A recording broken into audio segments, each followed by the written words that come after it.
me? What's up, buddy? Can you hear me okay? I'm unmuted. Yes. All right.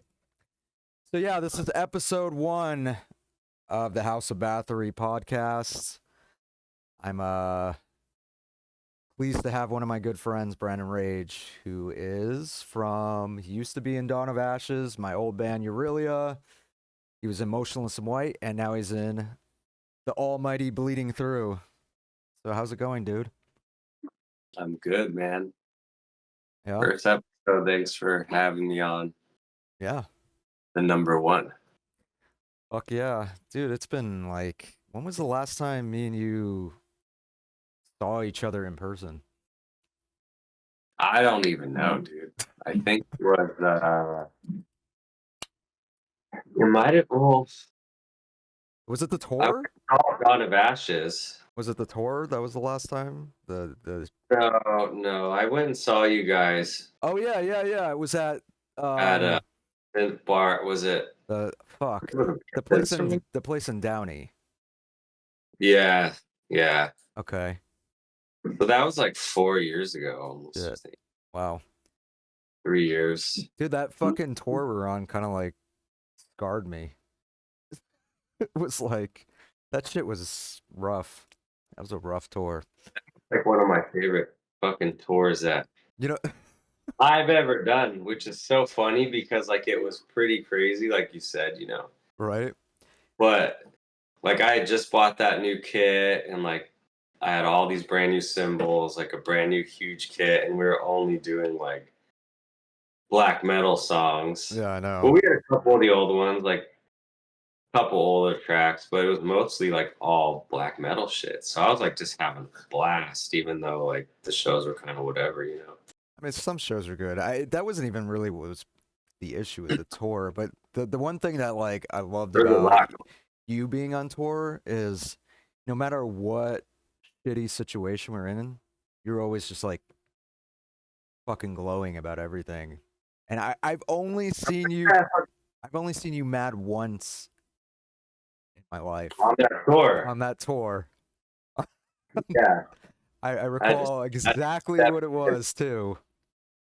Yeah, dude, I had to step in and set shit straight. But I mean, dude, after so long of doing music and touring, there's not much that can really get me down, Especially if I'm having fun. I mean, you guys were paying me and we were playing music and we were fucking cruising and laughing.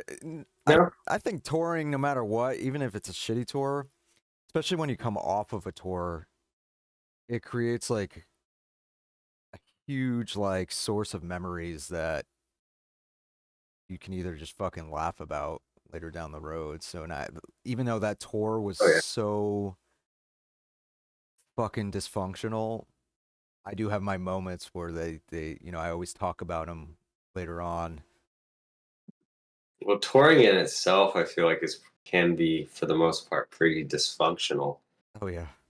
Especially if you're doing a van tour and you're kind of doing a lot yourself and you're all driving together. Right. Finding hotels every night, you know what I mean? You know how it goes. It's just yeah, I do. That's part of the freedom and fun of it, and also the fucking chaos of it too, I mean, dude, when we went on tour with Dimmu Borgir back in 2010, I mean, I had mental fucking breakdowns on that tour because there was points where that were just so stressful, even though it was the best thing ever because it was Dimmu. Yeah, it's Dimmu, but it wasn't like I was cruising and it was easy going.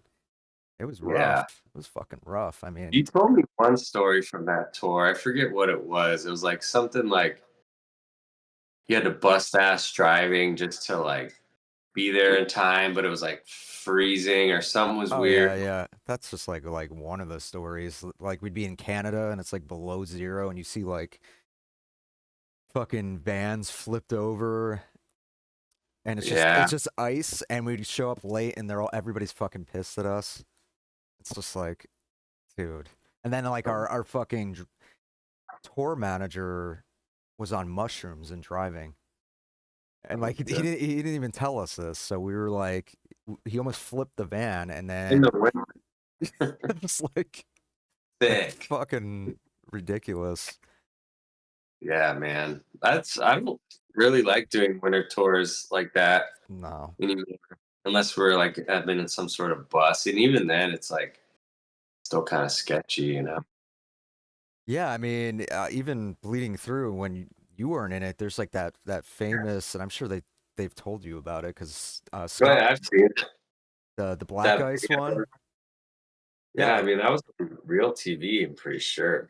Scott, when we were on tour, because he was playing guitars for us Mhm. for that demo tour, we went through that area where that happened, and he just had like trauma. Like he was just like he wanted to get out of the fucking van and everything. He was like freaking out. So he was just telling me how fucking gnarly it was. The crazy thing is, no one like got hurt really, Yeah. or like scratches, you know. But it's like Bobby from Blackcraft, and I, when we were in the Which Was Right, which was like one of my first tours ever back in 2012, I think it was. And we were in New Mexico and hit a fucking blizzard and hit black ice in our van Oh shit. and got bipolar and shit. And it was like by far the most stressful thing I've ever been through. Like it was like literally the worst thing because you keep like skidding out and then you catch and then you skid out. And then we finally like hit it too hard and we just like totally skid out, centered median and But you oncoming guys are traffic. okay after it? Yeah, like none of us got fucked up, but like we very well could have because it was like a 2 lane this way, a 2 lane this way with the center in the middle. And we're going this way, and there's always semis and shit going down those roads, you know? Right. And we're just sliding through the center median going on to oncoming traffic, and there's just like no cars coming for that one point in time, which is You like can't even a you can't see the miracle. black ice too, right? No, That's no, crazy. you're just like, oh, we're ice skating with the in this car right now or in this van, and luckily I haven't hit any black ice since. Yeah. Well, whenever I see Bobby, like we always kind of shoot the shit about that because it was so like Fucking scary. extremely. Damn. And we laugh about it now, but fuck it. Back then we were young. I mean, I was like 21, 22. He was like 24 or something like that. Right. Well, Good times on the road. congrats on the baby, by the way. Thank you, Uh, thank you. Yeah, we're very happy. My fiance and I. nice. He's a good little boy, and he's super cute. It's a trip when you have kids, dude. Yeah, It's I was just like actually gonna say this, but I didn't know if it would be like kind of fucked up. But I was about to say like I never picture you with a kid. I don't know why, but at the same time I can because you have a lot more I patience than would me. want a kid. But I wanted to make sure I was gonna have him with the right person, you know. Right. I And I don't want kids, but that's me.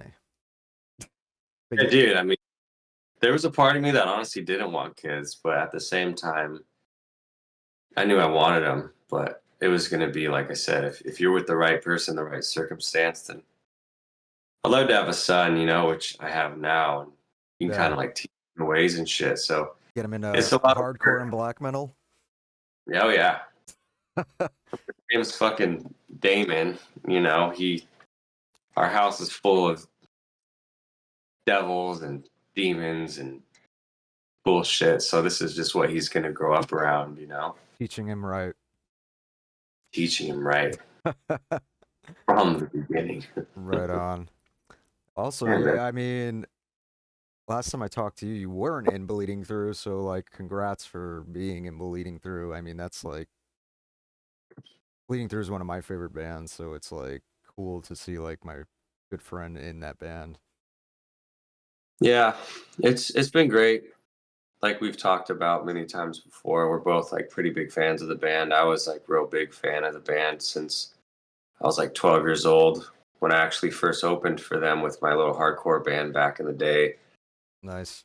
Um, being from Orange County, South Orange County, and being in the hardcore scene at such a young age, I mean, they were like everything, and I think for a lot of people, they created something that was really special and kind of changed a lot of lives. Changed my life. I know that. I feel like they definitely pioneered metalcore along with like As I Lay Dying and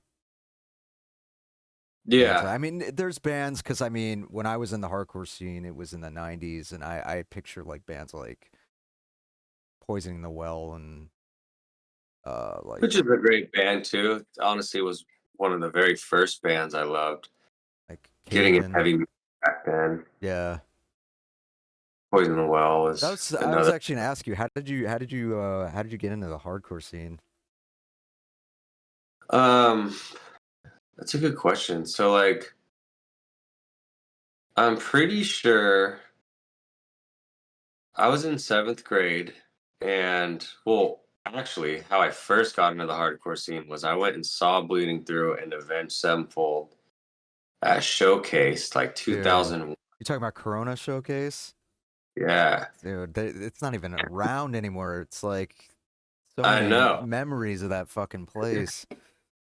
But basically, Trevor, the drummer or old drummer for 18V, 18 Visions, was the cousin to like my best friend all throughout elementary and high school and stuff. So he took us to a Bleeding Through show when we were like 11 years old. Okay.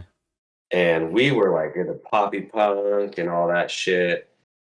And so it was literally like we're just these little pop punk kids at this gnarly hardcore show.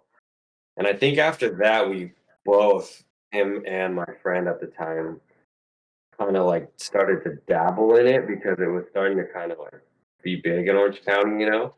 Yeah. So after that, like we started going to like more shows, and then like my older sister, Kristen, was into the kind of hardcore scene too a little bit because everyone was like, even if you were like a popular like normal kid. Oh, especially in Orange County because Yeah. I grew up in.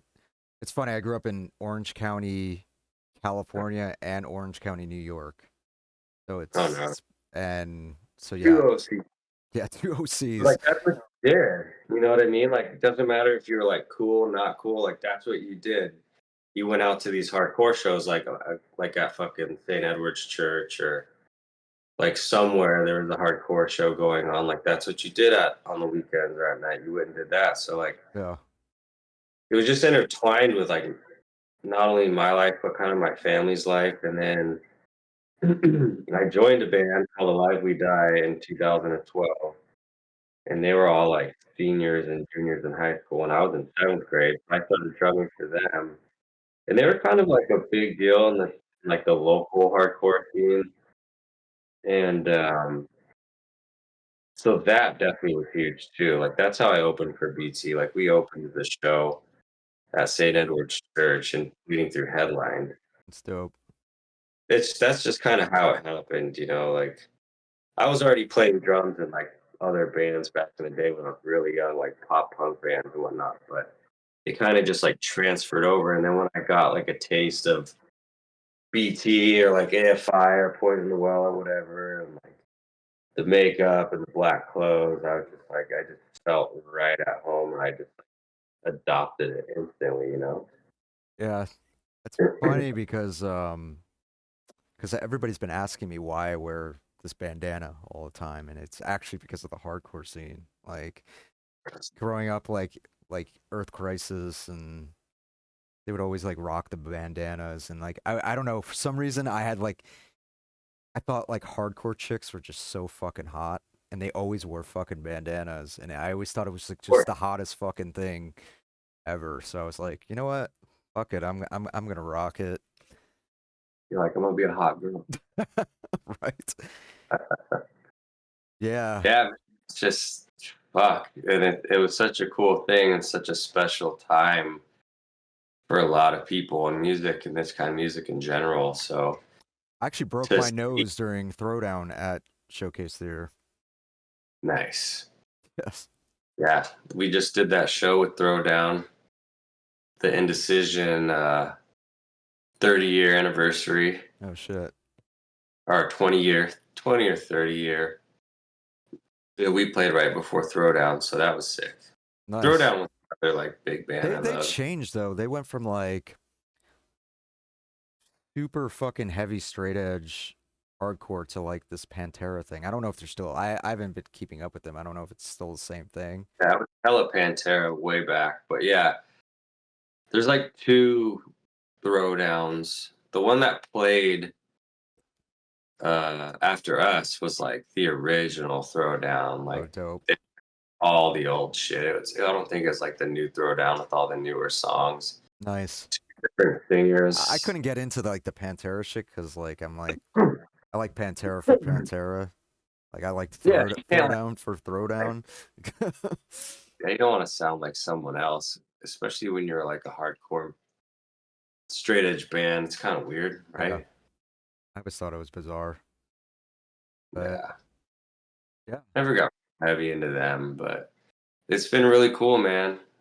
Playing in this band, and our schedule is always like pretty good. You know, we don't like do a lot of tours like back in the day, but we all have our careers and kids or whatever. But we for the last year and a half, I want to say like we've been really busy, playing at least a few times a month or more. You know. Yeah, I've been keeping up. I'll just like throw this into my chat. Who wants Dawn of Ashes and Bleeding Through to play together? All right. Yeah, it should be the easiest thing ever.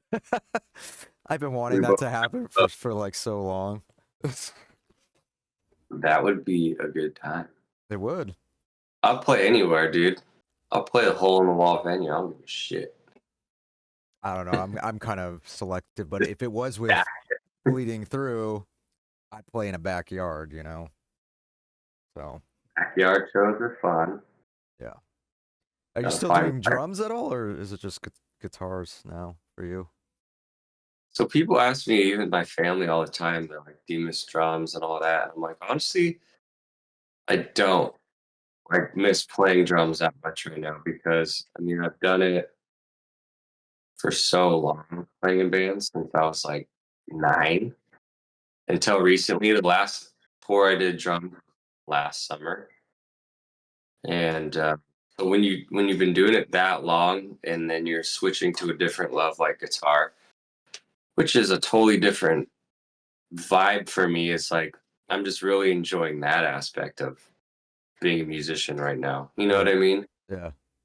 People don't realize I play as much, if not more, guitar than actual drums. Well, if anybody doesn't know, Brandon actually wrote the guitars for the Crypt Ejection 2. It wasn't Angel. It was actually Brandon. He wrote. Remember that? Yeah, hell yeah. You wrote them all in my living room when I lived in Sherman Oaks. Yeah, I remember that shit. It was a good time. Interesting time, but yeah. Interesting time. Interesting time. But yeah, I mean, like, guitar is another love of mine, and I don't have to haul around drums or anything like that and sweat my ass off and kill myself. I can just like enjoy the crowd. That's another thing. It's like I'm in the crowd now. I'm not like in the back. Oh yeah, for sure. You're not all the way in the fucking back. You can. Yeah, so I had to like learn how to become a guitar player for a live setting. The first show I played on guitar was with Brandon's side band back in the day, the Iron Sun. Dude, I was there. Remember that? Were you there? Yeah. Oh, were you? I can't fucking remember, dude. You know, It was like actually thinking because I was like, before I was doing this, I was like, man, what was that side project that you're playing guitar for? Because I remember being there, and that was the first time I met Brandon Chipetti. oh, was it? Even though he came to one of our shows when we played Fox Theater with Demu, he was there because he ended up telling me about that, and I was like, oh, that's cool. Oh, nice. Yeah, but yeah, I was Yeah. there. So that was like my first guitar show. Mm-hmm. And I was fucked up. Like I had horrible like anxiety on stage and like couldn't focus right because it's just I was not used to this at all. Like put me in a kit anywhere, anytime, any show, like whatever, no big deal. But put me on a guitar in the front of the stage for the first time, like I was fucking really nervous. And Right. so it took a little while for me to like become an actual like live guitar player and actually like be very comfortable with it. But now it's like I couldn't imagine it any other way. I mean, you fit that band really well, in my opinion. Like the look of the band, like you definitely fit it. Yeah, thanks, man. Cause I like mean, I saw you in what was that other fucking band that you were in, and like you just seem so out of place. What's that fucking was band? it Skylit Drive? Yeah, I would see the promo images. I'm like, dude, you're the only cool one, the only guy who looks cool in that fucking band. That was like, so I was right out of Motionless. Well, not right out of Motionless from that, but Motionless was like the last thing that I did. So I was like still very much wanting to like dress up. And Yeah, they were like, they would back it. They're like, yeah, do it. you were But like as time went on, Wes Borland of that band. yeah, exactly. I'm like, Yeah, it's cool. It was cool. But like, as time went on, I was like, yeah, okay. Like, I just kind of became more of like a normal dude. But with BT, I mean, even like Brandon, like we're starting, like Brandon paints up now, like we're wearing paint and yeah. I he's doing like, saw he was doing like the war paint and shit. yeah, we're doing like war paint. So like in this new era of bleeding through, like Brandon will still put on eyeliner too. Like he'll use my makeup and shit. Nice We still very much want to be like the goth, metalcore band. metalcore band, Yeah, just a different way now. So I think with me joining and it does add like a little bit of flair to that aspect. They're not also like clean cut anymore. It's more like let's bring back like the old look. right. I'm always like put more eyeliner on, bro. Wait to Like I Brandon. want, yeah, I'm like I want like the truth eyeliner. Dude, I had Like such what? a crush on Morta back in the day. I'm just gonna Oh say it yeah, on here. Oh yeah, I was I bet like, everyone. I told you so I before we got on here, but I'll just repeat the story. There was like a final leading through show. I don't remember when it was, but They, God, I don't remember either it because was a lot. I think it was like fucking 2014. 11 or something, 2000. No, it was like And 2000 like 14 or 15 or some shit. But my buddy Scott DeNoe was playing, and we all hung like it was me, him, and Marta, and we hung out at this hotel, and we just got like ridiculously fucking trashed, and I was just like the whole time thinking, man, this is like this girl that I had a crush on for like for, for you fucking ever. of yourself. Yeah, I was just like, I'm gonna compose because she's married to what's his name from Machine Head, and I was just like, So yeah, Phil. I was like, I'm gonna compose myself here. yeah, need to get out of here. But It was a good yeah, time. dude, Marta can party for sure. Yeah, she was But I mean, cool. at the time, if you're gonna play these shows where it's like this is the last shows we're playing, I mean, oh my god. You know what's funny about it is we were in the car. It was me. It was the two of us, and I was playing her Aurelia. Aurelia was sick, dude. Yeah, but that's because okay, it had to be 2015 because we just released that fucking EP that you were on. So I was showing her in the car, and she was just like blown away by it. So yeah, it Yeah, had to have been around that time because I looked up when that Aurelia album came out, and that was 2015. That was a time ago. Shit. no, That was that some band good was. shit. That was some good shit. That It was was good. that was We had some. fun. It was fun. We looked cool. Yeah, dude. It was like I remember we played that fucking bowling alley. Remember that?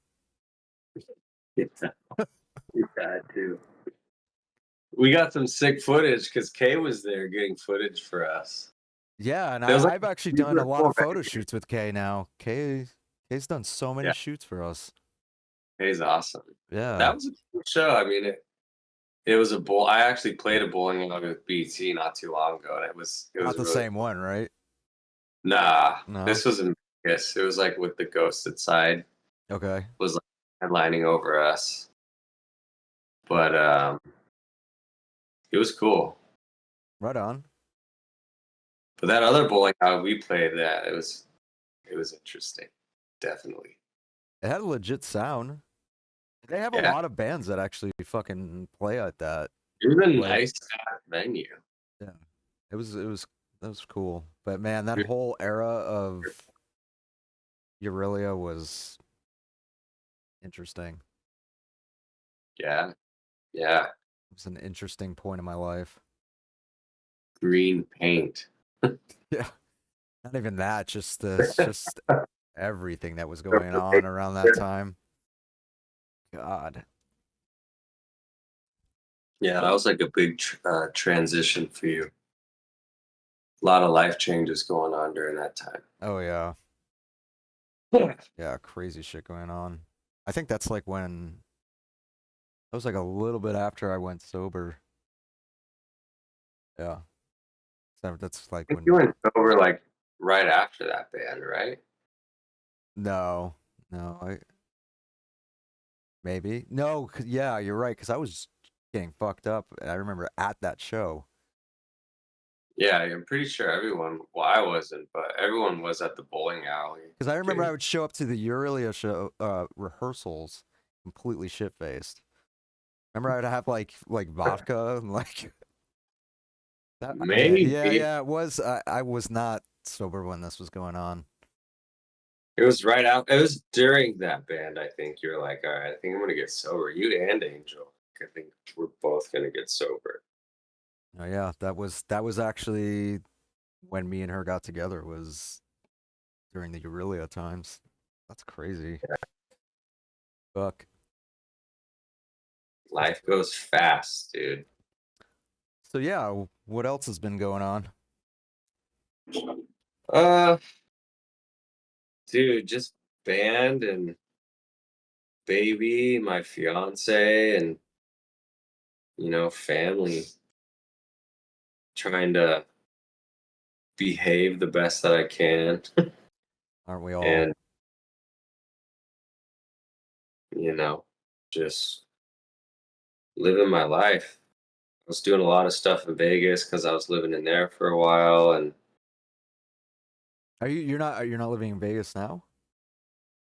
no, I'm in OC now. I had Oh. bought a property out in Vegas, and Oh I shit, was you're back in Orange County? yeah. Damn, I should come down and fucking visit you. Should come down and terrorize my child. Sure. Uh, but yeah, no, I had bought a property in Vegas. I was living there, and then was Airbnb-ing it, and then I ended up selling it in January. Uh, and then I moved back to OC because life was kind of happening. I was on tour last summer, and my fiance and I were, getting together, and then we ended up moving in together, and then kind of just transitioned my life from Vegas to OC again, and then the band got back together once COVID ended, and then so the band started going. So it actually works out really well because obviously everyone in Bleeding Through is in Orange County, except for Marta. Marta's in Dublin, which is in NorCal. But Yeah, I remember that. I remember because that's where Scott Deno's in NorCal as well. yeah, so she's the only one that has to like fly out and do all that shit. But so yeah, it was just family stuff, dude. Like you just had the kid. He's only 6 weeks old, and that takes a lot of work. And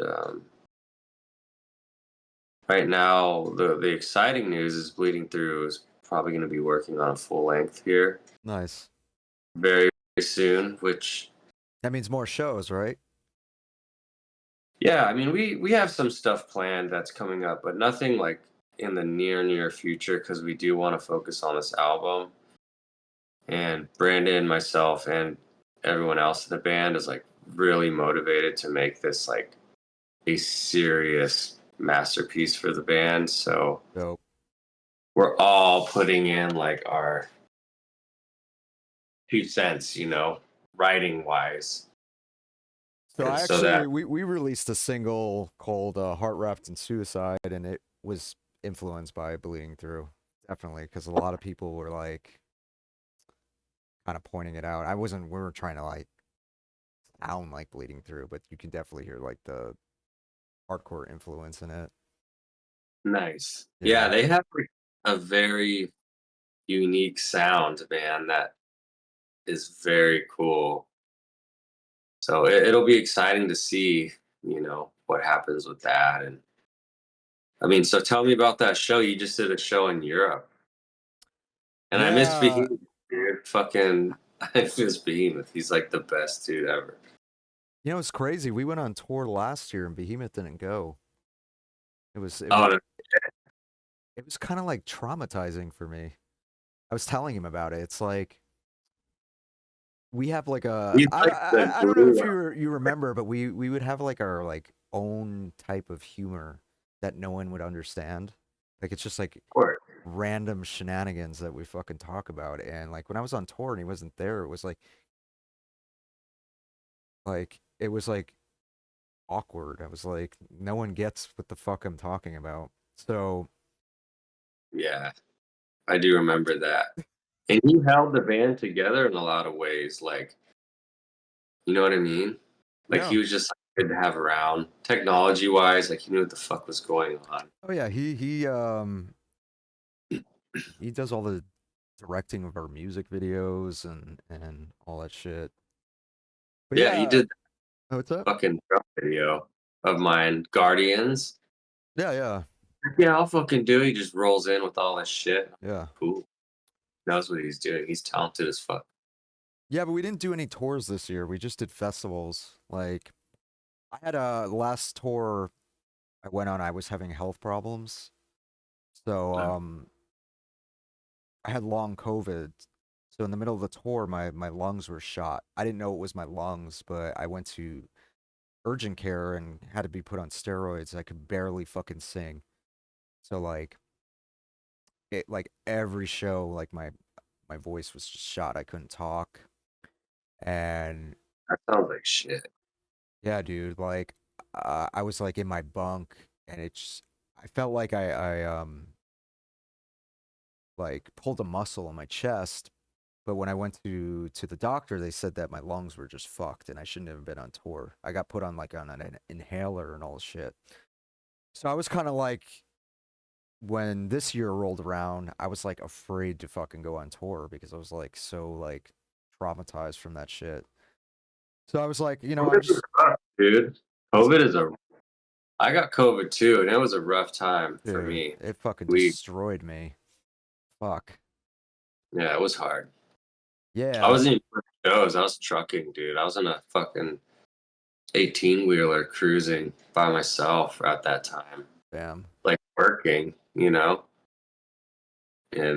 got COVID, and I was like, I'm fucking done with this shit, and Yeah, I never trucked again. it was bizarre because before the tour, we went and played Germany at Wave Gothentreffen, and I was like fine. My vocals were like fine, but then I think it was just kind of like show after show after show after show that like it just started adding up. Mhm. But and then what I found out is like medicine, like sinus medication was fucking up my voice. I found that out recently. But anyways, like this year we just been doing festivals and yeah, we came Kinda back. dope. What's It's up? like touring. Touring sucks. That doesn't suck, but it sucks. But like Yeah. BT will not tour the way they used to, in the sense like we'll do a month or 2 months or whatever. We'll probably do like 2 weeks tops to like support a new album, or we'll do like 10 days in Europe or in Australia or something like that. Like that's the kind of tour we'll do. Like, but because we all have like our jobs and our careers and our families, we won't do like a month or two like just straight touring anymore. So like you said, we're just doing festivals and stuff. Like sometimes that is the best thing to do because it's like you get to be a normal person and you get to still be a musician and go do what you like to do. You know what I mean? You don't have to fuck yourself up for 30 or 60 days, or in my case, I think the longest one I did was like 90 days straight. Yeah, it's And like it's like, I don't really want to tour unless it's like, not to say I don't want to tour, I do want to tour, but I want it to be something worth it. So, like absolutely. next year we're going to be touring again. But I just want to like plan it out better where it's just not this like jump on a tour and it's a shit show. But yeah, we played Castle Party in Poland for the second time. That's what I saw. It looks sick. Yeah. We did a couple. We did a festival in Seattle, and then we randomly just last minute played an LA show, and it was pretty good. But I'm honestly like I'm taking a break until next year because I just have all this other shit to focus on. But I do want to play. Yeah. But we were just saying like I want to. We're label shopping again after this fucking album, and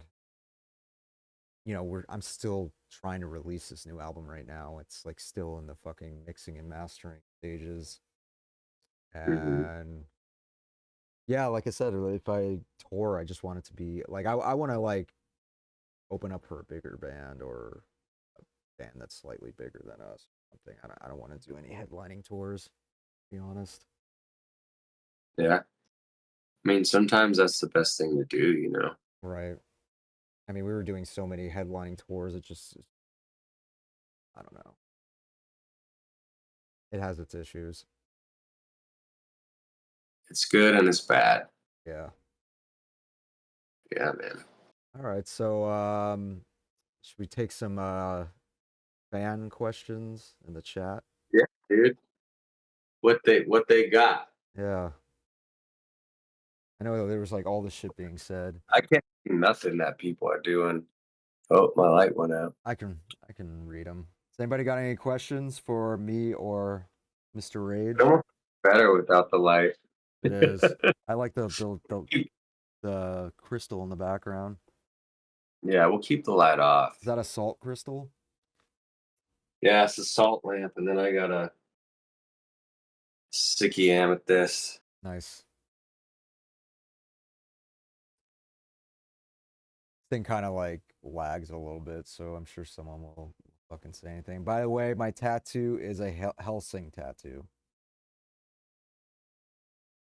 That whoever asked. Yeah, I me like that. your new tattoo. The fucking Lilith one. Is dope. Fuck, it's taking forever, and it. Oh my god, it looks like it. I was Dude. getting my back done. My whole back was a skull forever. I started it in 2012, and then I went to my buddy and I was like, "Let's fucking finish this," because he's like really good at skulls. He's like, "Cool." I get there and he's like, "Let's throw like a fucking Baphomet in it, dude. We're gonna throw in like wings and it's gonna be insane." I was like, "Fuck!" So he like creates this huge gnarly tattoo that has like so much fucking black, and I'm like, the skull's done, the Baphomet's almost done, but it's like I'm still working on it. Whereas if he would have just done this whole skull back, like it would have been done in like 3 days. But Right. so I know that pain of just like it's not done yet. It fucking sucks. Not even that. It's just like getting your. For me, like the leg just sucks.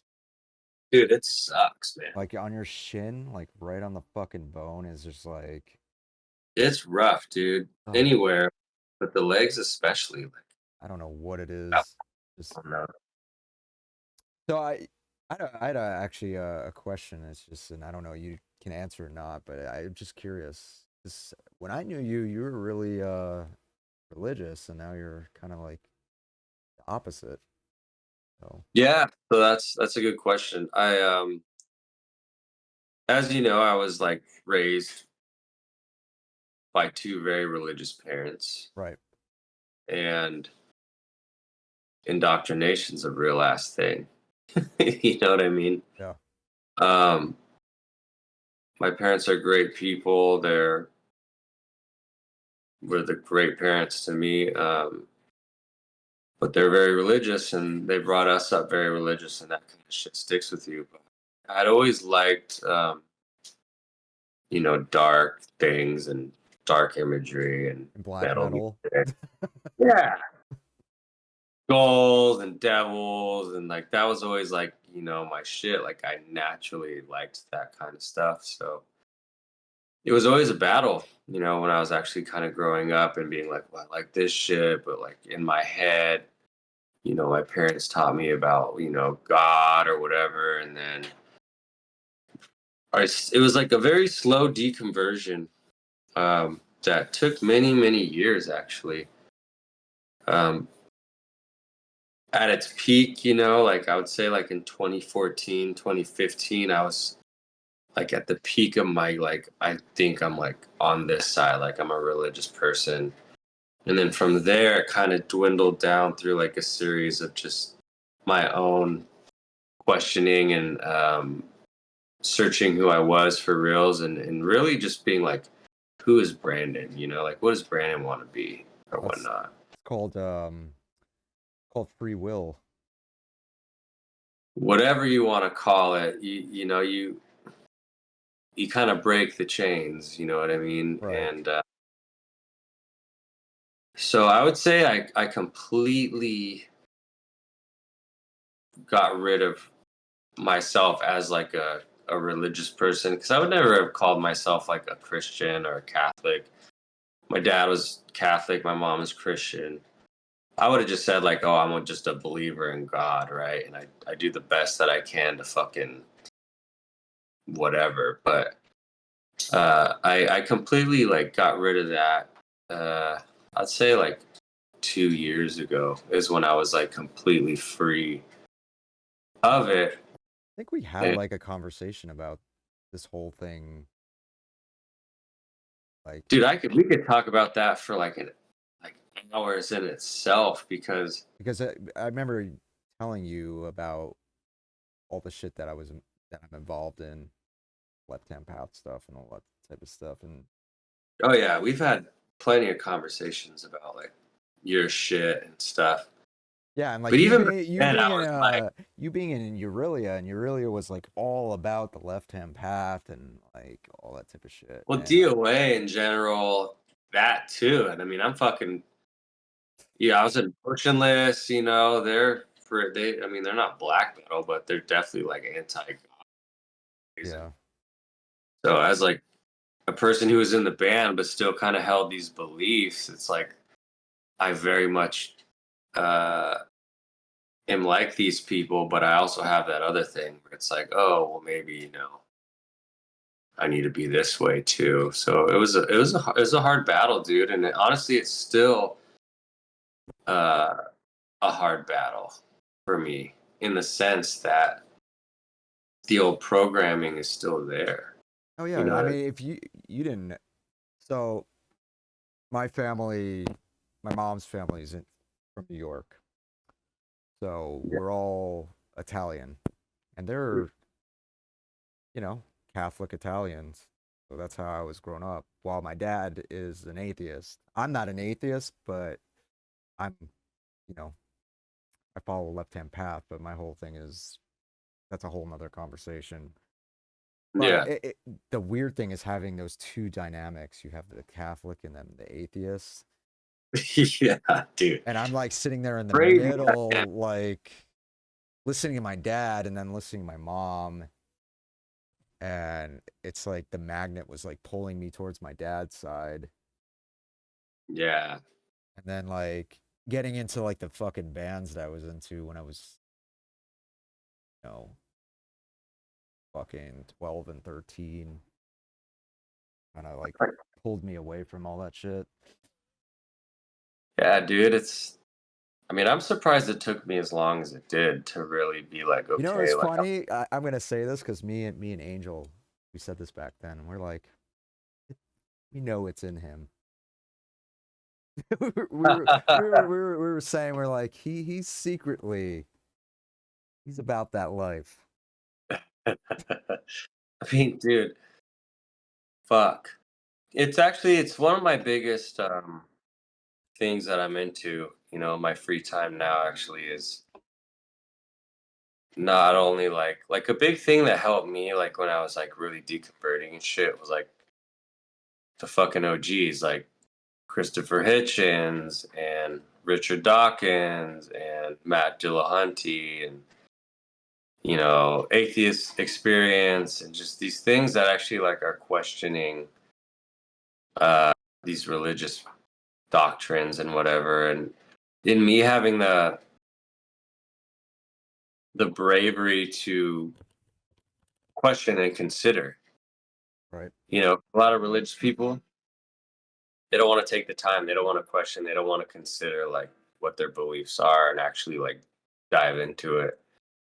And so I was able to do that for a long period of time, and that's kind of like what helped me find my way out. And not only that, just allowing myself to just like be who I was and like what I like Well, without any that's what it's spread of all content. about.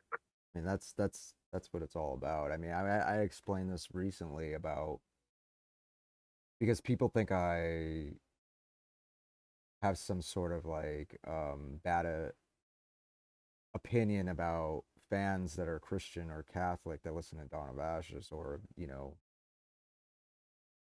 Yeah. follow the Hebrew religion or any sort of monotheistic sort of religion, and I don't, because I don't sit there and judge anybody for what they believe in, because that would make me be like any other hypocritical fucking Christian or Catholic out there. So as long as they enjoy the music, that's all that matters to me. Like Yeah, that's dude. why I mean, like, I never would like say anything to you about like what you believed in or anything like that, because that was your thing. All I knew was you were an awesome person who kicked ass on drums. yeah.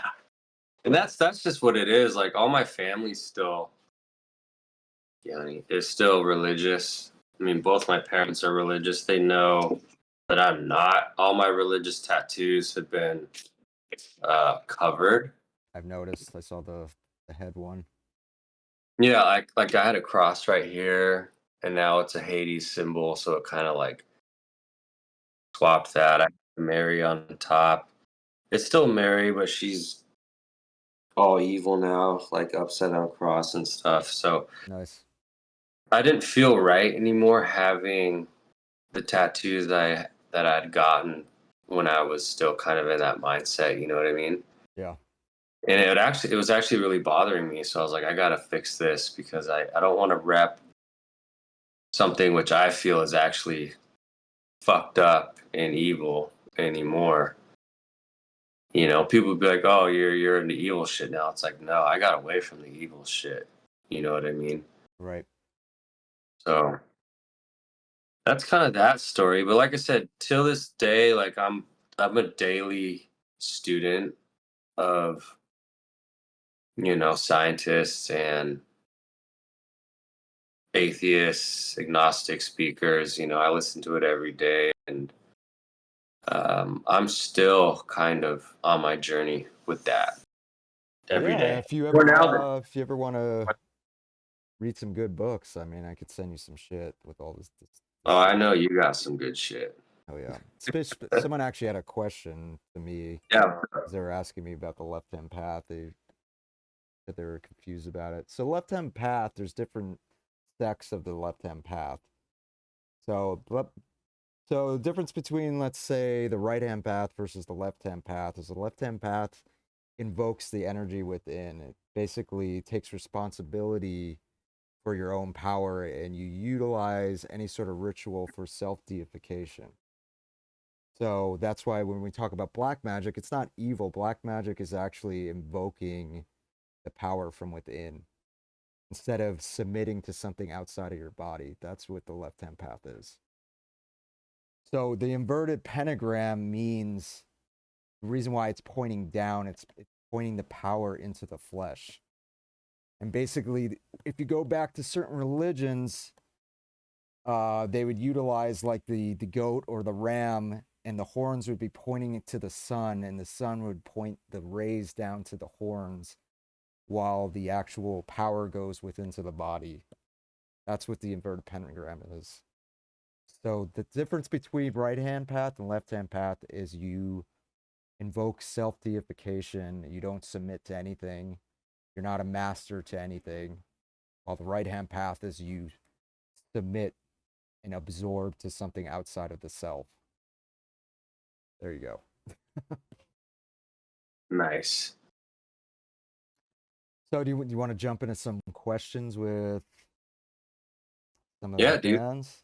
Do you have any I'm questions for Brandon? I know someone has Give me some. anything that you got.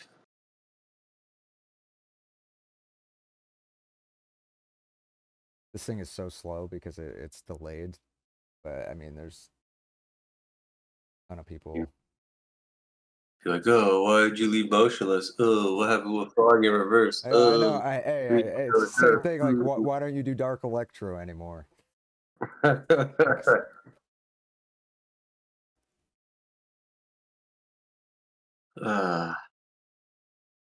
Come on. We know we got questions. But dude, I'm glad that you're on the first episode of this thing. Yeah, it's pretty cool. Oh, you got one question here is any new projects that you're working on? No, not at the time. I had my solo band, Gifts from Despair, that I was actually heavily into for a couple years, but Bleeding Through takes up all my time, and I'm Imagine. so. Like I said, all my energy and writing and musicianship is going to go into writing this new Bleeding Through album because it's like a huge Is this the time. And first album that you wrote for Bleeding Through? On Bleeding Through, or mm-hmm. oh, nice. That's exciting. Well, myself and John, who's the other guitar player, we're both like the new. He's the newer guitar player. I actually started playing with them in 2018, I think, or 2017. But so it's us too, and he's a very good guitar player as well. So it's basically the original lineup with myself and John. Nice. So it's gonna shine through for sure. But no other projects. But it's not Other it's not Mick producing it now. no. So Mick was on the last EP and Love Will Kill All, which are both great fucking records. But this is gonna be totally different. Mick's not involved, and it's all us actually coming together in like a writing situation where we're all in the same room and writing together. So it's a totally different process, Nice. which is, it'll shine through. But I have little projects here and there, like my reptiles and shit. I'm into reptiles and stuff. Yeah, I was So actually gonna ask you that. I'm like, I have like my snakes and stuff. And it's always been a project of selling or trying to breed or buying new stuff and stuff like that. So I do that on the side. right on. Sorry, I'm trying to like read the. I'm gonna actually pull this thing up larger. I'm really fucking blind, everybody. Just to let you know. So there we go. The first episode. Yeah, it's crazy. I can't see fucking far away at all. It's like when I'm on stage, I can't even see like I have like the contacts in and everything. Oh, that makes it even worse. Oh, yeah. All right.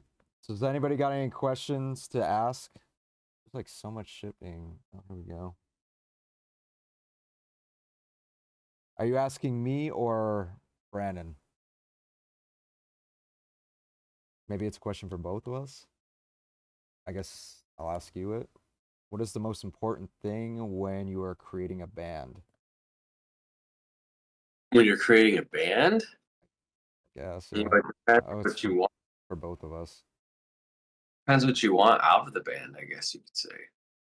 I mean, you want to go first or? I would, dude. Honestly, I would just say finding people who are dedicated to the band that will be there. I mean, My help you. my answer, because I'm just talking about my experience with how long I've been in Dawn of Ashes, because prior to Dawn of Ashes, I was in melodic death metal bands, fucking metalcore bands, and my biggest issue was pretty much what you're saying is people. So the whole reason I started Dawn of Ashes in the beginning, People yeah, with the yeah, band, when I when I started Dawn of Ashes in the the whole band. beginning, it was a solo thing. Like I didn't want to work with anybody, and because of my experience with flaky fucking people, and then like I ended up getting you know keyboardists to play, and then I decided I want Dawn of Ashes to be like more of a metal band. But I've still been the guy of Dawn of Ashes, the main the backbone behind Dawn of Ashes. And I've gone through so many fucking band members, even in DOA. Like finally, I think now I have like the best lineup. And I mean, how many Your years, lineup right now is fucking solid and it's good. dude? And it took me That's like what every band has 23 that. years to do that. Every band is like, well, your members are going to be the most important part because you have to wrangle everyone's personal life together and their time and It- money and all that shit. It's not fucking easy, dude. So Especially in the music one world. of It's like, the things when it comes to people and being in a band with people, I would pick drive and personality versus talent. I mean, if you get the whole package, that's great. But you get talent and some fucking arrogant piece of shit who like, yeah, yeah. I hear it all the time, dude. All the time. Like they're amazing, but they're like, I can't fucking be next to dude, it's like that tour they were on. I'm not gonna say names, but like, them. Yeah. That shit was fucking crazy, dude. We should have gone into that story because I mean, we can. Does anybody want to kicked hear off the hear first about our last tour story? Like kicked how, off the first tour. It not even the full tour, like dude. a week on the tour. So let me let me That's break just this straight story bullshit. down. So we used to have uh, two on the tour. There was these two dudes from Canada, and we were on tour with another band. I will not mention the name. And their manager's son played for Yeah. us, and It was the manager's son. Hey, keep on the story. I'll be right back in 2 seconds. okay, All right, I'll be right back. okay, and basically he was just like so disrespectful, and we almost got into like so many fucking fights with him, and he was just doing shady shit behind our back. I mean, I'm gonna make this story a little short, but anyways, we got to I forgot what. Keep in mind, out of our whole career, we have never sent someone home. And this dude pissed us off so much that I saw Brandon throw this dude against the wall and basically said, "You're going home." And we dropped this motherfucker off at the airport and we shipped his ass back. And that was the vibe of the first leg of the tour. But yeah, we're still answering questions. I'm just waiting for him to come back. But if you want to type in some questions in there. Also, after this podcast, I'm going to stream Starfield. So I'm going to start a whole brand new stream for Starfield. So I hope you guys tune in to the next one after this is over and watch me do Starfield if you guys want to.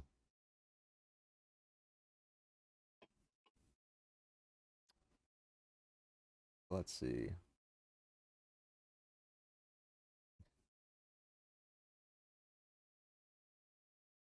Oh, thank you for tuning in.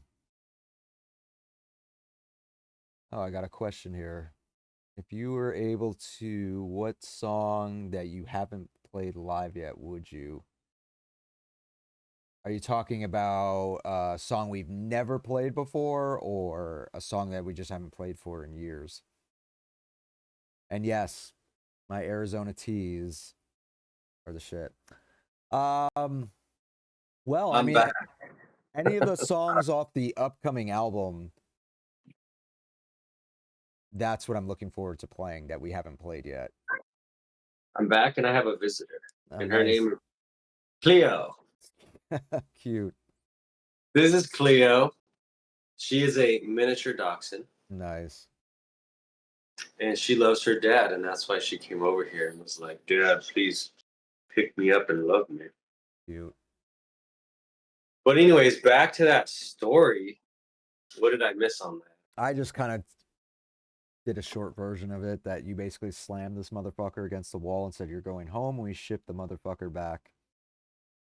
Pretty much, right? Yeah, here I'll give this to anyone who wants to like go on a tour, especially with a band that's like established and has a name like Dawn of Ashes does. And if you have the opportunity to go on tour with a band that is big and is even on tour, be on your best fucking behavior, and because it could be a really good opportunity in your music career. Don't fuck it up and be an asshole and be stupid because you'll fuck it all up because you don't know what that shit could lead to. I mean, I went from one tour to, being in some of the biggest bands ever just from these tours. So, and the reason is because not only did I work for it, but I wasn't a fucking dick. So Yeah, I everyone's a mean, dick. the whole thing Even is that there was a lot of like dysfunctionality about that tour, and it had to do with just like high expectations. That's always I feel like in Dawn of Ashes is like the biggest destroyer when it comes to like band members. They become they're these fans, and then they come into the band. They get to know me. We become friends. They forget the fact that I'm still the boss. They get these high expectations, and then they just start becoming shitheads. I literally just had this talk with. We had a band meeting a couple days ago, and that's usually how it happens. People forget that I'm still the boss. I still run the show, and then they just start becoming dickheads. And the problem with that individual is that he was just stepping over the lines too fucking much, and like Well, complete. he had an attitude. He was condescending. He was sarcastic, and it was not rubbing anyone the right way. And it wasn't comfortable to be around with a new stranger. Like, you know what I mean? He wasn't being like a solid human being. Especially if you're going to He be on was a not being. tour for 30 fucking days, it's like you don't He want to be. wasn't being professional. It's like you have to remember, like this is a job, Yeah.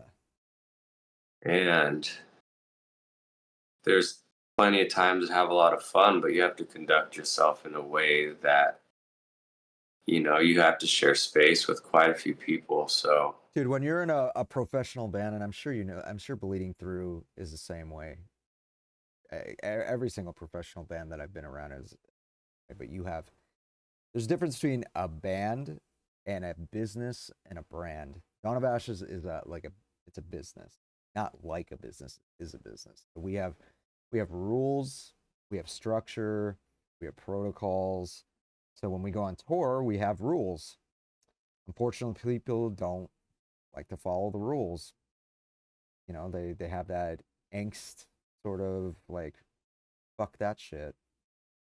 But I mean that's just how it is. And I feel like this individual just didn't like that he had to follow rules and we were telling him what to do, and it's like he had a job to do, like like yeah, loading out after you're done playing a show, like you know that. you can tell who's like been in it for a while because, like I said, there's always times to have fun and stuff and things.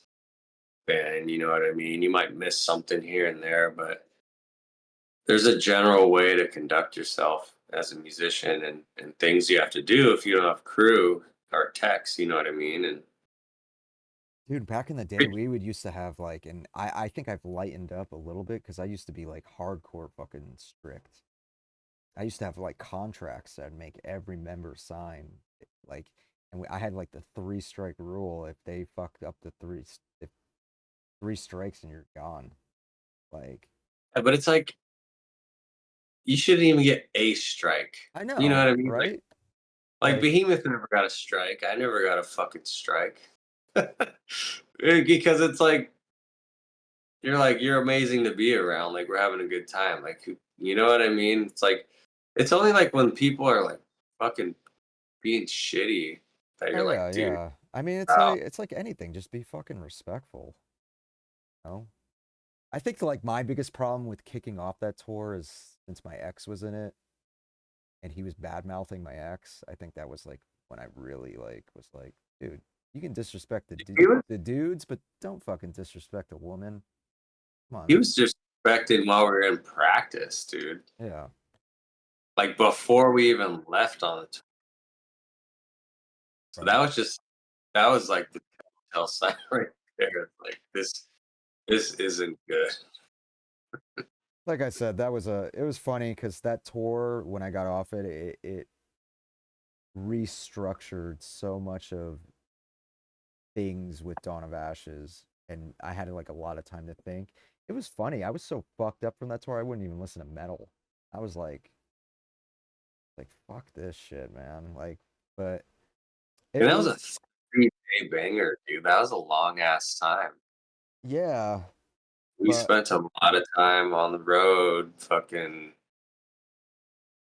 playing Delaware on a Tuesday. I always bring oh this my up. god, I have a story for you. I have a story for you that you are going to laugh about.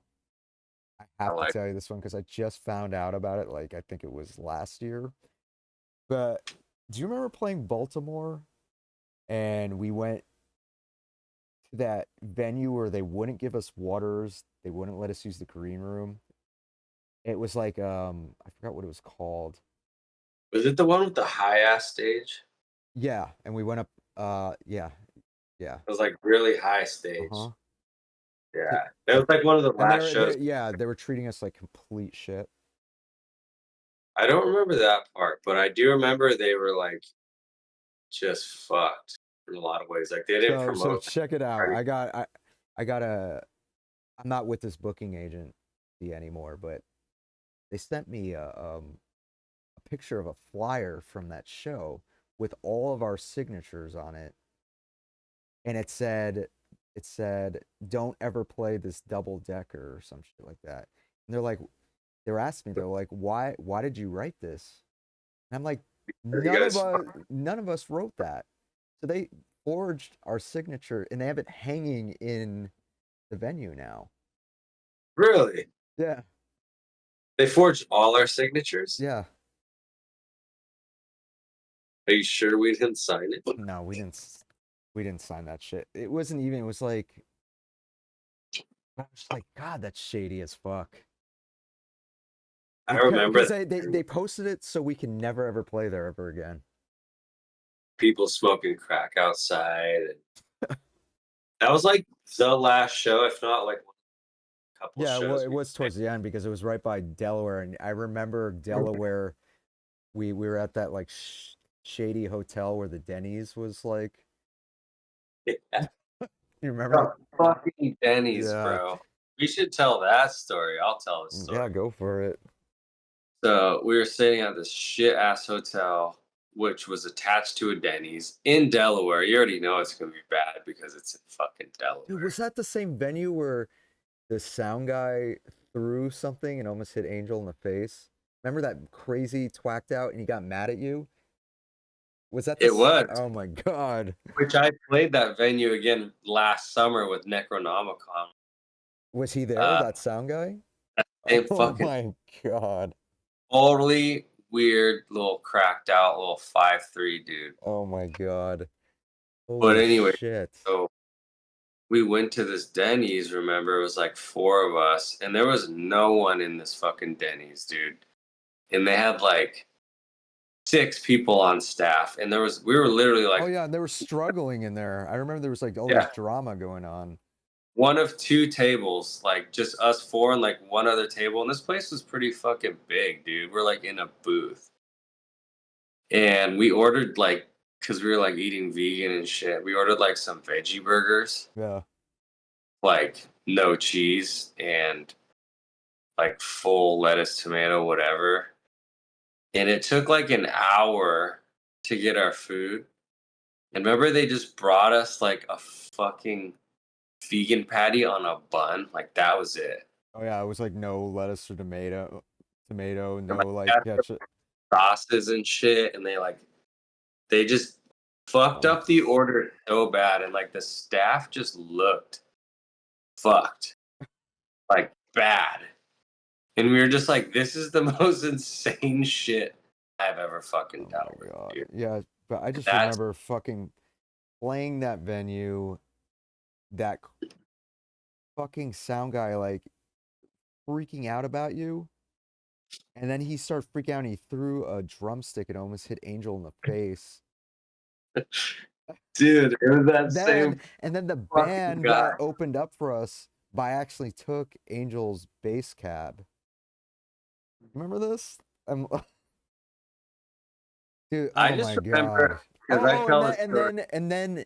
then they wouldn't pay for our hotel rooms after they told us they would.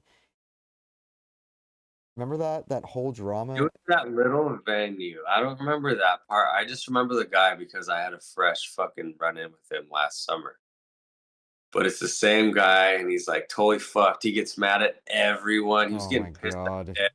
And he's See, my, just my, like, my fucking trauma is already coming back. I'm like, yeah. just like, dude, it's funny now, but when you were there, it was not funny. Like, this is the thing about tour, is like, this shit is not funny when it happens, but years Now, later, it's funny as yeah, we fuck. played to like fucking 5. It was like in Delaware on like a fucking Tuesday night, dude. We played to like 5 fucking people.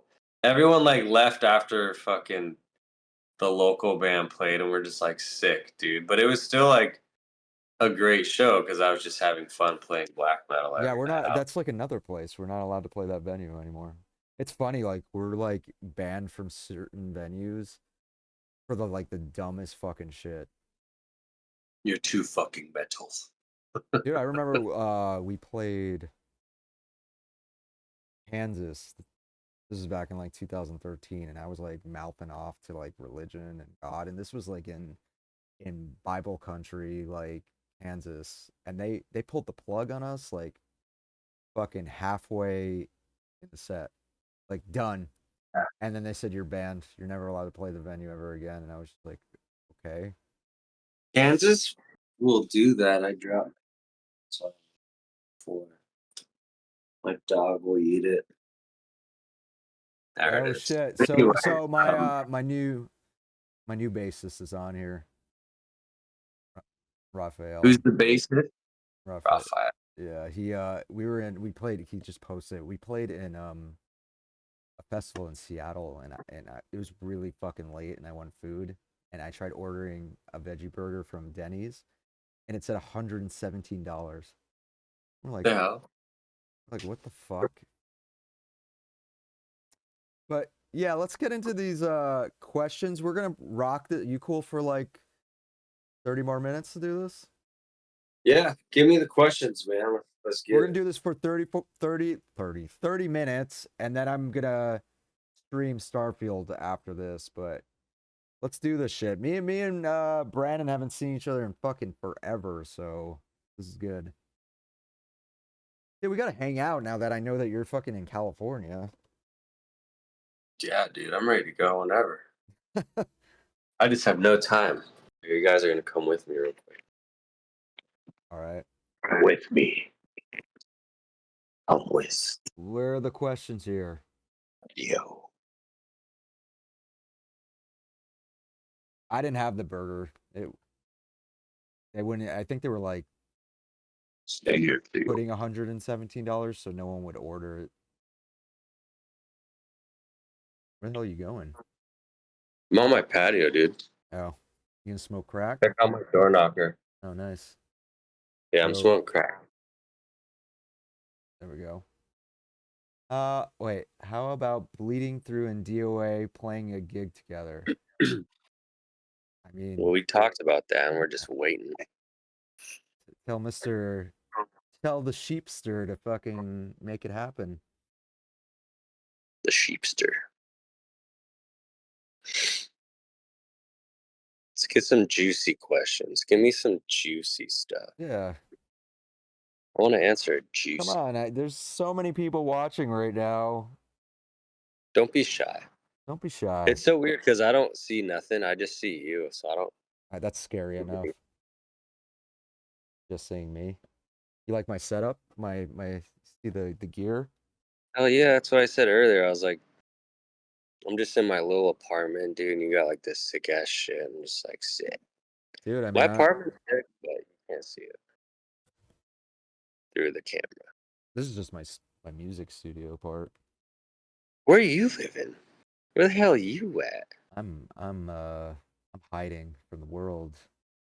Yeah, maybe you shouldn't say where you live. No. Probably not the first thing to say on mine. What's the craziest night on tour you remember, Brandon? All right, I'm not gonna be a complete dick about this, but I mentioned this. Please address me as Kristof. That's all I ask. But anyways, what was the craziest night on tour you remember? Are you talking about when he was in Dawn of Ashes, or just in general? or in general? No, it's all good. I'm just kind of weird about that. But was it when we were in a band together, or just kind of separate stuff?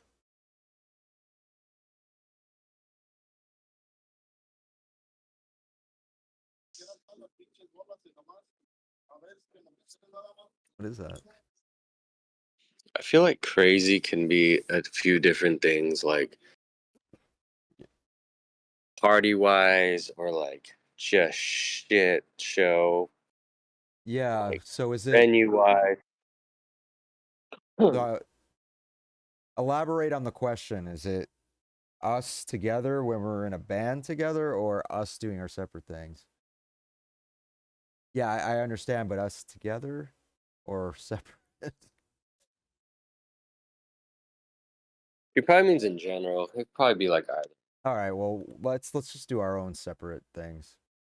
Separate. Okay. What you go first? I want to hear one of your stories. I'm gonna actually pee. I Pee feel really like one of quick. the. I'll be right back. Yeah. Oh, I'll take the reins here. I feel like one of the craziest nights on tour that I ever had was actually with Kristof on the Dawn of Ashes. Hold on. Moment, honey. Oh yeah. Say hi to the people. Oh.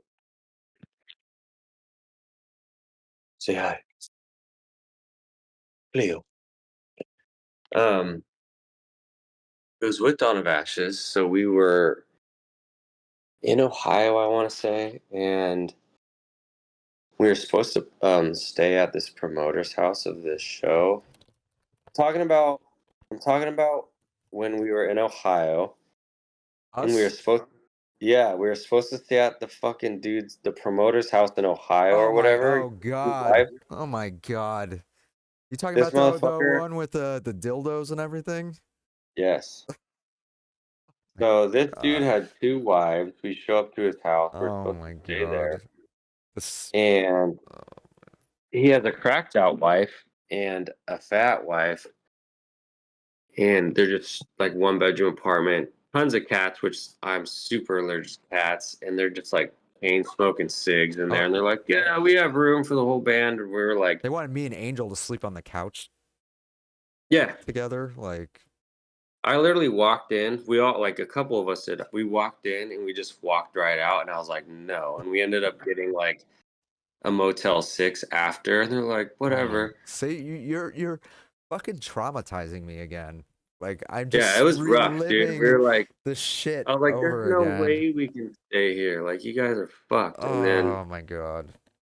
we stay in the hotel. The next day we play the venue, and it's like what, like that sex slave fucking, No, this is which is this cool. was the It was like a same. bonded. This was the same thing. Yeah, no, the next day is when we played the Oh, when we show, and played he the was show, still the yeah, this was promoter. in Ohio. It was And the I don't show was less traumatizing than trying to like them to get us to stay at their house. But like our green room was like this bondage sex room with like a dildos hospital everywhere. Oh yeah, bed, the wall of panties. Remember that? dildos everywhere. Like you pull out the drawers and there's just dildos. So like a lot of crazy shit, weird shit goes on there.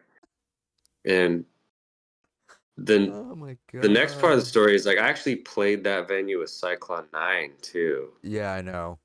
And it was like a similar shit show to where there's just like old ass dudes in like lingerie, like women's lingerie dancing, and just like a bunch of weirdos, which I'm all cool for the weirdos and stuff. But at the time, I was like, this is nuts, dude. And, you know, so that was one of the wildest nights on tour. Other than that, just, Dude, I mean, I have so many. It's so hard there's too to. many. I That mean, one sticks I out. have like these ones that will always forever stick in my head, and I have like one particular one that still is just like, dude, what the fuck just happened?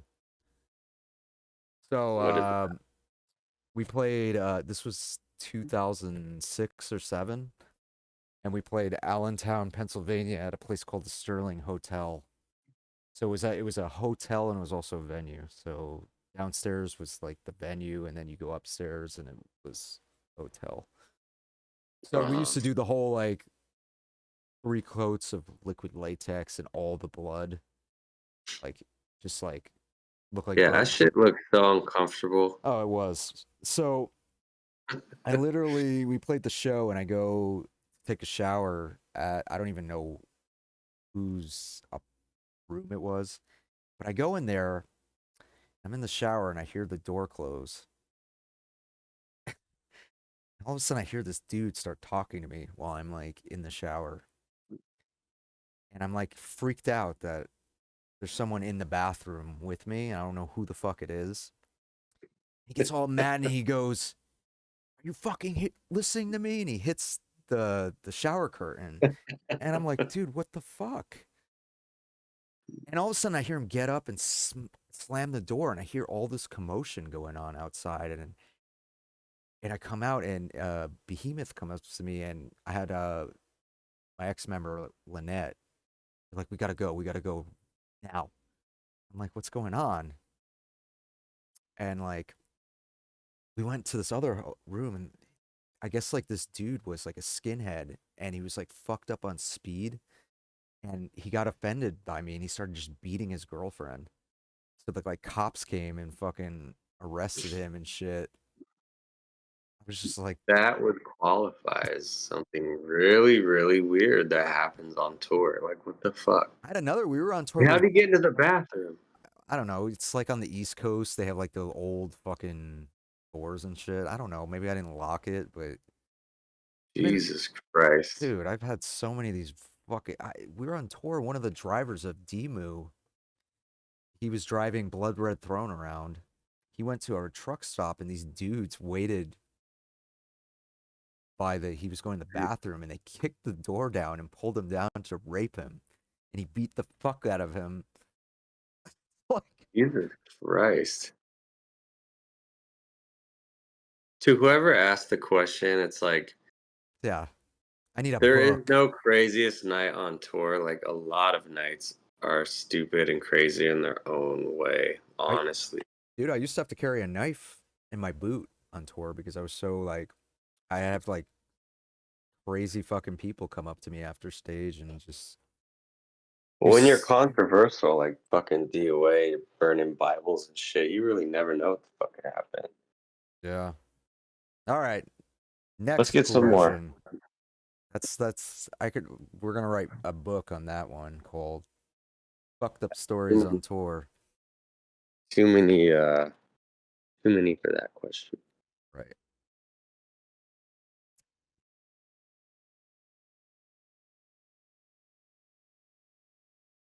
Come on, I know you guys got questions. This can go towards me or Brandon. Okay. Is that for me or Brandon? Question. Maybe it's for the both of us. What Either. is it? What is your approach when writing a new song from scratch? I think you should answer that one first because I think your style and your writing is a bit different than the way I would do it, and yours might be more complex and interesting. So I guess it depends on the album. For instance, like this album, last album, were all dictated by my emotions. Some albums, it's like I'll start writing the music and it basically all the inspiration just kind of comes out of the music. Or I have the music in my head and I just kind of go into a project and see what's going to happen with it. Um, or I have all these lyrics written out and I just start writing the music. But definitely, emotions are definitely like the main dictator for the writing process in DOA. I mean, like the last album, Scars of the Broken, I was going through some crazy mental health issues, and I didn't actually care about the success of the album. It was like something I had to do to kind of let out, like therapy, and it just, I guess, a lot of fans related to a lot of the topics of the songs, and it ended up being a lot of people's favorite album. But it was more of a personal album for me. So again, it depends on the album, and where my head's at. Yeah. Your turn. And I think for me, like writing, like let's say I was like for bleeding through what I'm doing is like I'll just jam on guitar like I always have, or like my little solo project or whatever. Or even like you when we were doing DOA stuff. Um you get really focused on what you're doing, and I have some stuff that I've been writing and it sounds cool, and then you take that and you might show someone and they say, "Well, what do you think about this or this?" And then you kind of just like collaborate with people, and the song like slowly comes to life. Like I would literally just be sitting there and sometimes like this idea would come and then this idea would come and then you create this song. And I feel like a lot of songs come that way. You just start with something and you build on it and you show other people, or you build on yourself. And the next thing you know, you're like, we have this song. And then it's just like this process of literally writing music. And then It's kind of next thing you know, you have, like drawing. You start with a line, and then you see where that line yeah. goes, and that line can create a circle or a triangle or create a picture. But it always starts with that line. Yeah. And then you add in the fact like, hey, we can, you know, record this part and program some drums or record some drums. And now we can actually hear it and we're not playing it, and now we can add stuff over on top of that. We can layer stuff, and that's really what writing is. It's just like taking your time to go in and layer sounds and think of what's going to come next, what's the next turn. Right. Sometimes it works, sometimes it doesn't, sometimes you're stumped for a few days and you're like, well, that didn't work, but here's this new thing. And then it comes together all of a sudden, like whole song finished and done. It just, every song's a little bit different, but So we're gonna answer a few more questions and then we're going to wrap up this podcast. But after this, I'll be jumping on Starfield. So I'll be stopping the stream to start another one. Tomorrow night at the same time, I will be doing a podcast with Johnny from the Browning. So that's going to be episode 2, same time. But let's answer these questions, but make sure to tune in again after this stream. And so let's what's the biggest venue you've played? That's for both of us. I think the biggest show I've ever played was one with Motionless.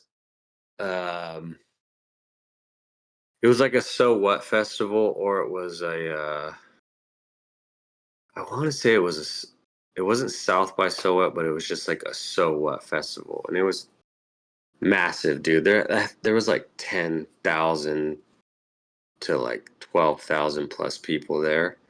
Nice. And it was like when I first got in the band too, so I was like, holy shit, like I was pretty nervous about it. I'm pretty sure that was like one of the biggest ones. Or, yeah. I saw some ones that you played with in Falling Reverse. I was gonna say, like in Falling, since we were like pretty much the headliner on the Warped Tour, there were some big ones as well. Right. Like some big arena type shows and some big, just long seas of people type shows, but I don't really remember those. Warped Tour was really good because every night was really good for us. So. I like the shows with less people. They seem like bigger in a sense. When there's like that many people, you honestly don't realize what the fuck's going on, right? Yeah, I'm kind of with you on that. I mean, from growing up in the hardcore scene in the 90s, that whole band interaction with fans close up. I see whenever I even play a big venue, I always bring that.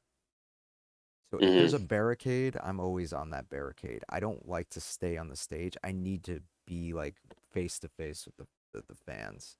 So Yeah. nothing is going to stop me from doing that because so that's kind of like why I like the smaller venues because it has that punk rock fucking face to face. Yeah, it's more fun. Like you might get like a pretty good rush being side stage, being like, "Oh, I'm about to play this big ass show," but like, especially me as a drummer, then um, I can't really see too well Yeah. close up. So if you get like 1,000 cap room and it's full, Yeah, it's like that's dope. to me like perfect. Yeah. I think that for me, I mean, I've played a few really, really huge places, especially these festivals. But I remember on Demu, there were some on there that were so fucking massive. Like not like the Fox Theater. Have you ever been to the Fox Theater I here? haven't been to Fox, no.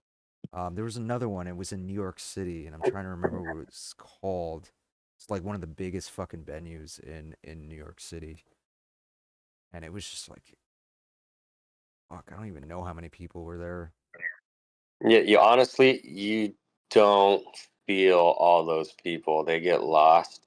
Yeah, especially the festivals. And The festivals, it just looks like dots. It's just like, from stage, it's nothing. But like if you're actually in the crowd watching your show, you're like, holy fuck, there's so many people here. But you just don't feel it that way. yeah. So we're gonna answer one last question before we sign off here.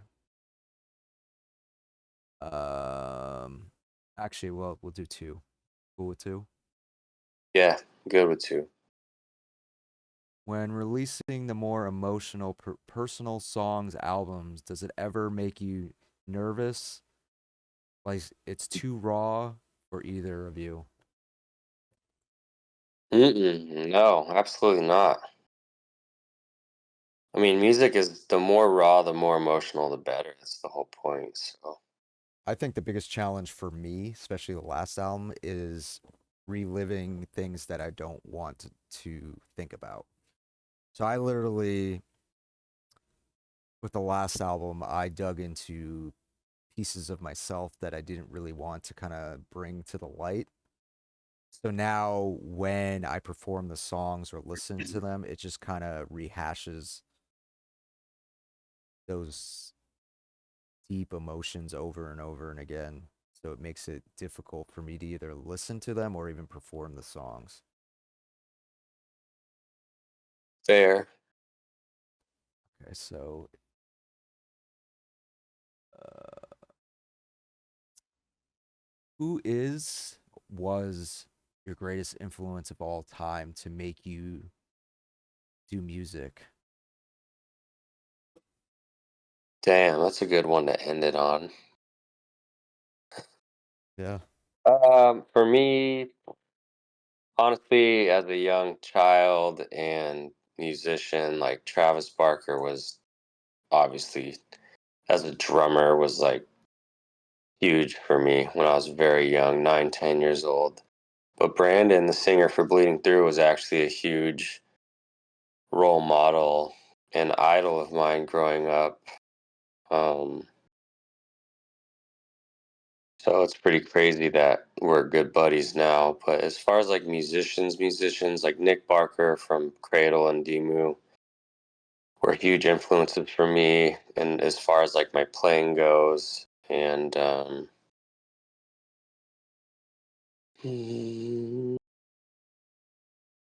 there's other little people here and there, but those are like the real big ones, honestly, for me. Tony Royster Jr., he plays for Katy Perry now. Crazy. Really drummer. So he was like a huge influence of mine. So this question's for like when we first started doing the shit. Is that what they were saying? Yeah, like just like who's influencing you? Alexi Laiho from Bodum. That's probably like my biggest guitar influence back when I was younger. So for me, um, when I first started, when I knew, so I remember putting one particular album, and do you ever have like a feeling like an album where it gives you the goosebumps, like it gives you the chills? All the time. So did you ever have an album where you know that feeling you get on stage now? It's almost like a Mhm. drug. You get high off of it. Like you just want to keep feeling that fucking feeling. So I Mhm. remember there was one particular album where I actually pictured myself on stage and I just kept doing it and I kept having this like high feeling, this drug feeling, and I remember being like I don't even remember when the album came out, but I knew I wanted to be a professional, a front man or in a band or a professional like musician because originally when I wanted to be in a band, I was going to be a bassist. I wasn't going to be a singer. But anyways, so White Zombie Astro Creep was that album. Every time I put it on, I would picture myself on stage and I was just like I wanted that feeling. So I was like chasing that fucking feeling that I would get when I would like hear it under headphones. But then I had like Trent Reznor was always a huge inspiration to me. Fuck. Early Manson was some Danny Filth, early Danny Filth. I think I started wearing like the contacts because of like Great Old Filth back in like Duskiner Embrace and but there was one album and I think you'll agree with me on this album. It's the messiah of every single extreme metal album of all time, and it actually taught me how to be a death metal and black metal singer because I used to warm myself up to it. And that was At the Gates Slaughter of the Soul. Yeah, that is a tried and true Yeah. album. We played a festival with them like a year ago, and I'm sure that was Brand. just like, Yeah, well, it's Adrian from fucking. He was in Cradle. He did Damnation in a Day, so it was just like it was amazing seeing them. And yeah, that fucking album there is influenced. It's like nothing. Oh, yeah. third album There's another band. It's Fear Factory Demanufactured. That's another like album that, was huge for you. yeah. But for me, as There's- a black metal or death metal singer, that taught me how to sing. Like I remember I was in high school. My dad, they would go and do something and I would put it in my boom box and I would just keep Shit. practicing my vocals but so no one could hear it. Mhm. And I would like warm my voice up. I would constantly be gurgling salt water. I'd be like training my voice for years, but that was the album I would just put on. That was the album that taught me how to do this. It's awesome. I could name plenty of albums, but it's just like I know there's too many. That's a loaded question, but There's like punk albums too, like the Misfits and shit. Like, oh yeah, Hatebreed. Seeing Hatebreed in the '90s taught me how to be a frontman. Like that whole what we were just talking about, that interaction with the fans. Like I remember starting DOA as an industrial band. I would watch all these other industrial acts, and I'm like, this is fucking boring. So I would get up stage and be like, have that hardcore, like beating the mic to people, and I had to get my dog's chewing no, shit. it's all good. I'm just ranting about shit. Bad Cleo. But yeah, man, this was a pleasure. It's good to have you as like the Hell first yeah, dude. guest She was dope. on this shit, and I plan on doing this more. Yeah. Thanks again, everybody. Make sure to hit the subscribe button. I will be doing giveaways. Also, you get a chance to play games with me. Maybe we'll bring Brandon back. Maybe his singer will come on here. You know, The other Brandon. the other Brandon. We're called the Brandon. Yeah, this was cool. Yeah, dude. This is awesome. So tomorrow night it's gonna be Johnny from the Browning. And thanks everybody, and dude, so awesome Thank to still you. be your fucking good friend. Of course, man. Thanks for having me on your first show. That's special. I appreciate I it. know it's good to have you as the first guest. All right, man. Right Well, hit on. me up, and Thank you. stay tuned for Starfield. All right. Bye. Hail Satan.